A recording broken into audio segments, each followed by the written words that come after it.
Hello friends, today we are going to start a new chapter, electromagnetic induction. Now before starting to this chapter, as we know that whenever charge is at rest, it produces an electric field. Suppose this is a charge, if this charge is at rest, it produces an electric field. Now if the charge is in motion, then it produces magnetic field. So whenever charge is moving with constant velocity, that time it produces magnetic field. And this electric field and magnetic field both are interrelated with each other. They are interdependent, not independent. So this is an important link which we have to establish in this chapter. Now, Michael Faraday in 1831 performs an experiment in which he gives some observation. What observation he has given? The electricity is produced when there is a change in the magnetism. It means when magnetic properties are changed or magnetic flux concept, that is when flux is changed, that time definitely there is a EMF is produced or current is induced. So it means what? In this chapter, electricity is the effect. Okay, electricity is the effect and magnetism is the cause. Okay, so if we study the cause and effect relationship, then in this chapter this magnetism is the cause and electricity is the effect. Clear? Okay, so this effect we have to study in this chapter. Now there is another scientist, his name was Joseph Henry. He also in 1831 given some conclusion. What conclusions he had given? A current is induced in a closed circuit. If there is a closed circuit coil, then current is produced in that circuit when that coil is subjected to and changing magnetic field, or whenever it is placed in a changing magnetic field, then current is produced in that particular coil. This observation is given by Joseph Henry in 1831. Now we are going to discuss the experiment performed by Faraday. Actually, in the experimental setup of Faraday, he took a bar magnet. As you know that it consists of a north pole and south pole, and one coil which is wound in the form of turns, and a galvanometer is connected across this coil, and that galvanometer is connected in series with that coil. Initially this bar magnet is stationary, so definitely what happens, you know, whenever a magnet is placed in the vicinity of coil, it emits certain magnetic lines of force. So whenever the magnet is at stationary, that time this magnetic flux is constant. Clear?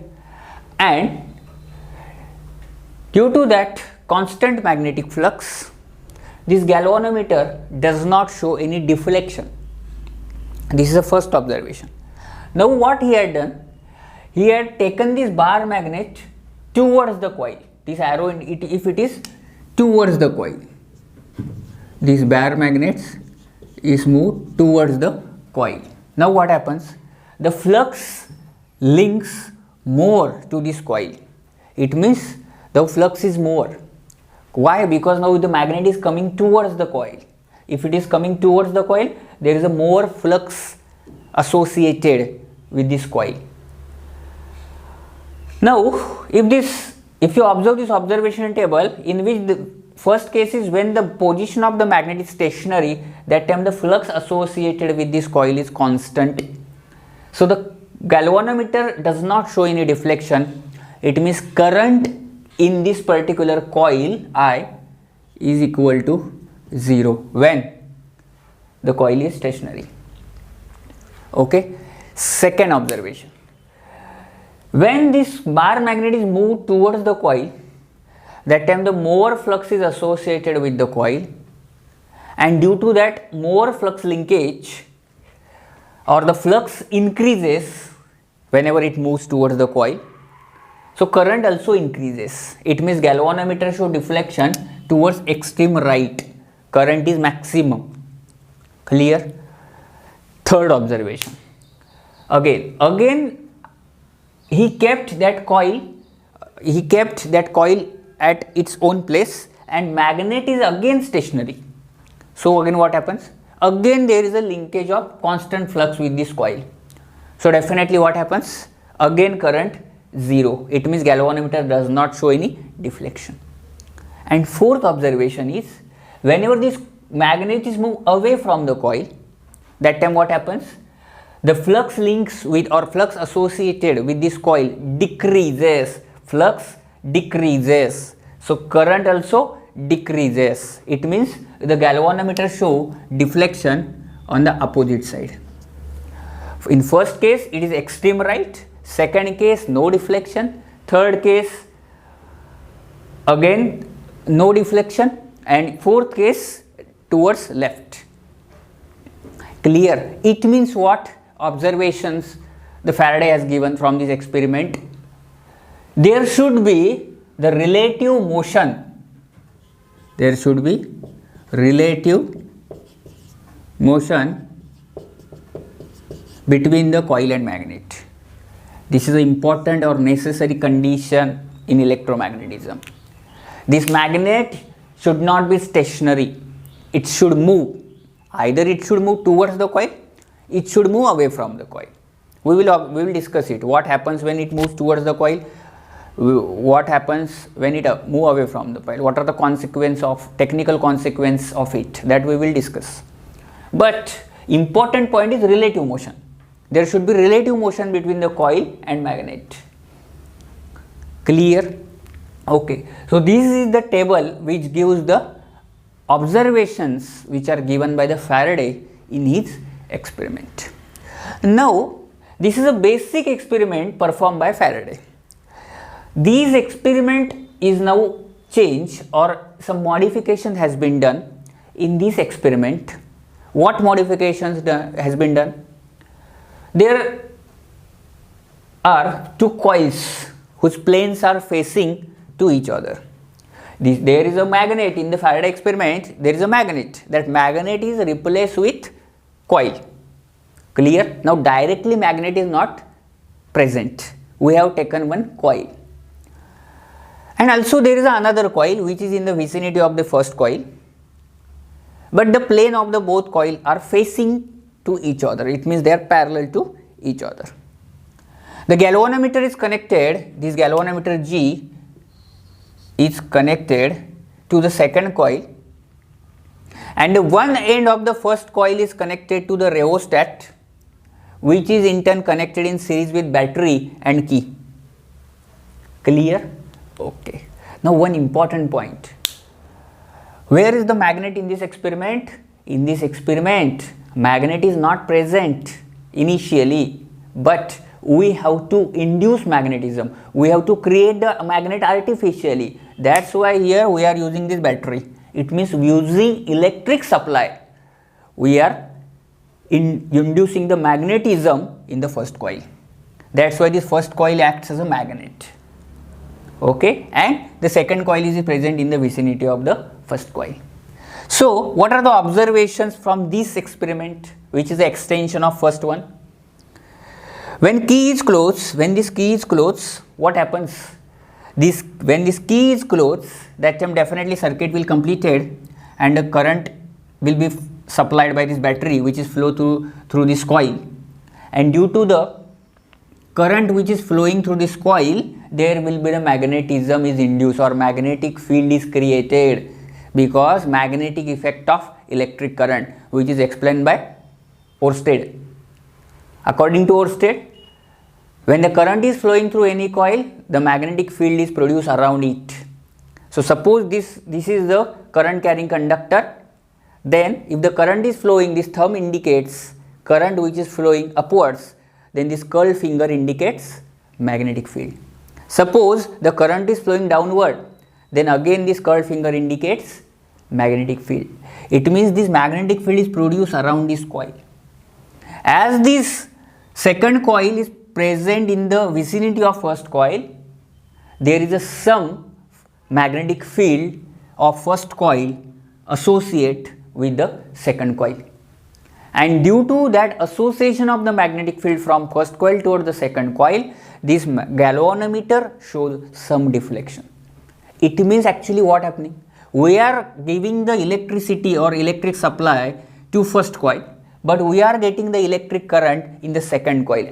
It means these two coils are not physically connected, they are physically isolated from each other. Despite of that isolation, we are getting the current in the galvanometer. And here I am giving you the definition of electromagnetic induction, because from this experimental setup it is clarified very well. How? Electromagnetic induction. Electro, it means we are using electricity. What is the purpose of this battery in this particular coil number 1? To induce the magnetism. So it is artificial magnetism. So using electricity we are creating magnetic field. Now that magnetic field is associate with the second circuit or coil, but these two coils are not directly contact with each other. So definitely there will be non-contact type force. Induction, induce. It means initially not present, later it induce. And electromagnetic induction means finally we are getting the again electric current in the galvanometer which is connected in the second coil. So it is actually cause is magnetic field, change in magnetic field, and effect is electricity. So this leads to the development of electromagnetic induction. It means the production of and current or EMF due to change in magnetic field in another coil is called as electromagnetic induction. Production of an EMF due to changing magnetic field is called as electromagnetic induction. Another important point, it is a production of EMF, but it is not due to only magnetic field, due to changing magnetic field. So change in B is mandatory in case of EMI or electromagnetic induction. Without change in B, you cannot study the concept of electromagnetic induction. It means it is a conversion of mechanical energy into electrical energy. It is ME to E conversion. How? Because this magnet is moving, it means there is a motion. That motion is a mechanical one, and we are getting the current in the second coil. It means it is mechanical to electrical conversion. So mechanical energy is converted into electrical energy. Clear? So this leads to development of what? Electromagnetic induction. So this is a basic concept of electromagnetic induction. Another important point, this particular galvanometer shows current flowing through this coil, but Faraday introduced EMF term instead of current. Why? Because if this particular circuit is open, it means this coil is open, there is a break in this coil. What happens? Definitely current will not flow, because current will not flow through open circuit. So EMF is induced, and when you make that circuit close with the help of one resistance or load, you are getting the current in it. So that's why Faraday developed some laws depending on this entire after performing this experiment, and then it leads to the development of laws of electromagnetic induction. Okay, and these laws are also further classified into two statements, with first statement is the qualitative one and second statement is the quantitative one. Qualitative one means actually it gives the concept, what that law states, and second statement gives mathematical treatment, mathematically how that statement has been supported, which is a quantitative law. and that law is called as Faraday's law of electromagnetic induction. So I hope you are now clear about this concept of electromagnetic induction. Now we are going to discuss Faraday's law of electromagnetic induction.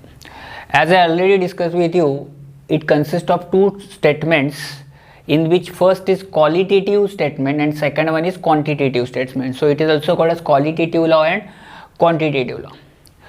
Now, first statement of Faraday's law tells us that whenever there is change of the magnetic flux associated with a closed circuit, then EMF is induced in that circuit. As we have discussed the Faraday's experiment, where we discussed the magnet, then coil, then relative motion between them, and finally we observe that table. That table is an entire explanation for that experiment. Now this is actually simple statement. Whenever there is a change of the magnetic flux associated with the closed circuit, then an EMF is induced in that circuit. This is the first qualitative statement of Faraday's law. Second important statement, if there is a EMF induced in a closed circuit when flux associated with it, then what happens? What is the magnitude of that EMF? How much EMF is induced? It is given by the second statement. That's why it is called as quantitative statement. So quantitative statement is what? The magnitude of an induced EMF in a closed circuit is directly proportional to rate of change of magnetic flux associated with that circuit. Clear? So this is the second quantitative statement of the Faraday's law. So first statement is whenever there is a change of the magnetic flux associated with a circuit, then EMF is induced in that circuit. And second statement, the magnitude of induced EMF is directly proportional to rate of change of flux linked with that circuit. Clear? So these are the important statements of Faraday's law, and this law is also very important. Now we have to write some mathematical expression for the induced EMF. Consider phi is the flux link with the closed circuit. Suppose there is a one closed circuit, that is there is a coil, and with that coil there is a EMF is induced. Okay, now what happens? This is a galvanometer. Now magnet is placed near to it. This is north pole and this is south pole. Now important point is what? Phi is a flux links with this particular closed circuit. Okay, then by using Faraday's law, E is proportional to d phi by dt. Now what is this E? E is the induced EMF. And why d phi by dt? Because rate of change of flux, change in flux. This is an important statement. E is proportional to d phi by dt. It is not proportional to phi. It is proportional to d phi by dt. It means rate of change of flux. Clear? Okay. Suppose I am removing the proportionality sign, then E is equal to k times d phi by dt. Now I am assuming k is equal to 1, then this E is equal to d phi by dt. So this is a simple form of the Faraday's law, in which it gives us induced EMF in a closed circuit when there is a relative motion between that circuit and the magnet. Okay, so from here actually electromagnetic induction starts. Now in this law there is a one statement or there is one term, that is flux. This flux is actually magnetic flux. Okay, so magnetic flux means what? Magnetic flux, it is a group of magnetic lines of force.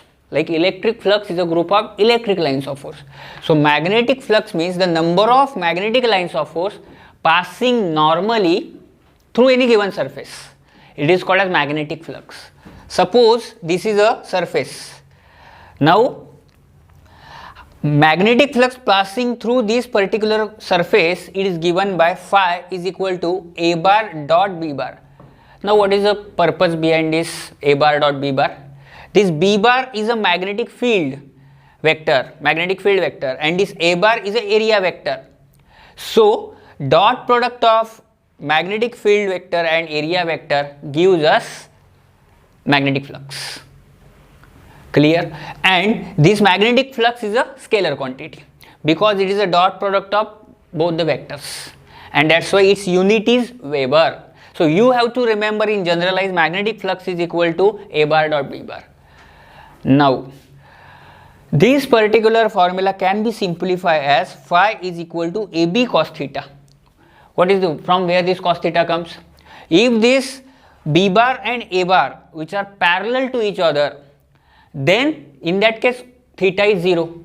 That's why cos 0 1. That's why that formula directly becomes AB. But if this B and area vector are inclined at some angle theta, then we have to write phi is equal to AB cos theta. Clear? So this is an important fact about the magnetic flux. It is a number of magnetic lines of force passing normally through any given surface, and mathematically it is AB cos theta. Phi is equal to AB cos theta, means A bar dot B bar, and theta is the angle between magnetic field and area vector. When magnetic field and area vector are parallel, that time theta is equal to 0. So phi is equal to AB, and if area vector and magnetic field are inclined, suppose at an angle theta, then we have to take cos theta component. Clear? Why we have to take only cos theta component? Because we have to go with magnetic field. So remaining sin theta component after resolution of vector, we have to eliminate it. So that's why I am writing here only cos theta. Okay. So when theta is equal to 90 degrees, what is the phi? Suppose theta is equal to 90 degree, what is the phi? Phi is equal to AB cos theta. So phi is equal to AB cos 90. What is the cos 90? 0. So phi is equal to 0. It means flux is minimum when theta is equal to 90. Okay, so these two are special cases when theta is equal to 0 and theta is equal to 90, and for remaining you have to incorporate this cos theta. Clear? So this is about Faraday's law of electromagnetic induction and magnetic flux. Now we are going to discuss some different cases in which this phi is equal to AB cos theta varies as with the variation in theta, so that we will be calculating different values of flux for different inclination of B and A, that is area vector and magnetic field. Suppose we consider a standard case. Suppose this is a standard diagram in which this is the area vector and magnetic field are parallel to each other. It means theta equal to 0. Means what? A bar and B bar are parallel to each other. Area vector and magnetic field parallel to each other. If this case comes, then phi is equal to AB cos theta, generalized formula, magnetic flux, which is equal to AB cos 0 because theta is equal to 0. So which is equal to AB as cos 0 equal to 1. It means it is a maximum value of flux, which is what is the conclusion? When area vector and magnetic field component are parallel to each other, then magnetic flux is maximum, flux value is maximum. Second case, area vector which is normal to the surface and magnetic field both are perpendicular to each other. It means theta is equal to 90. It means A perpendicular B. Okay, A bar perpendicular to B bar. Now we will calculate the flux. Phi is equal to AB cos theta. Substitute theta 90. So AB cos 90 is 0. So which is equal to 0. Flux is equal to 0. So it is a minimum value of flux actually. When it means what is the conclusion? When area vector and magnetic field component are perpendicular to each other, then flux is minimum. Now third case. These are the two special cases when theta is equal to 0 and theta is equal to 90. Suppose theta is equal to 45 degree, that is acute. It means this area vector and magnetic field incline at an angle of theta which is equal to 45 degrees. So in that case, what is the magnetic flux? Which is flux is equal to AB cos theta. Substituting theta is 45, we are getting was phi is equal to AB by root 2. It means we are now getting value between minimum and maximum because theta lies between 0 to 90. So as theta varies, actually what happens? our flux also varies. Okay, now it means that particular coil is rotating at a different angles, so that there is a variation in the flux. Clear? Okay. Now fourth case, theta is equal to 180 degrees. It means what? Area vector and magnetic field component are anti-parallel to each other. So phi is equal to AB cos 180. So cos 180 is minus 1. So actually it is minus AB, but we take modulus of that, so it is AB only. So when A bar and B bar are anti-parallel, that time we are getting what? There is a reversal of the magnitude that we have observed, because for theta is equal to 0 we are getting AB, and for theta is 180 we are getting minus AB. It means there is a reverse direction. Okay. Now suppose we are taking theta as obtuse 135 degrees. So A bar is normal to the surface, but now B bar is inclined at an angle of 135 with the A bar. So when we substitute theta is equal to 135, we are getting phi is equal to AB cos 135. Now which is AB cos 90 plus 45, that is minus sin 45. So it is minus AB upon root 2. Okay. So it is opposite to 45, where AB by root 2. So in this way, as theta changes, then the magnitude of flux changes. It means actually this is a coil, and this coil is rotating, and it is making different angles. So that's why when coil is rotated by different angle, then also we are getting the different values of EMF, because flux changes. Okay, but we focus only on change of flux because it is electromagnetic induction. This is inducing the EMF by changing theta. So by ultimately we have to change the flux, but flux can be changed in different ways. It may be changed by using area, it may be changed by using B, or it may be changed by using theta, because formula is AB cos theta. So we can change area, we can change B, or we can change theta, or either one of the two quantities simultaneously can be varied. Clear? Okay. So this is about the Faraday's law, its statement and concept of magnetic flux and different cases. So we have completed different cases of magnetic flux along with Faraday's law. Thank you.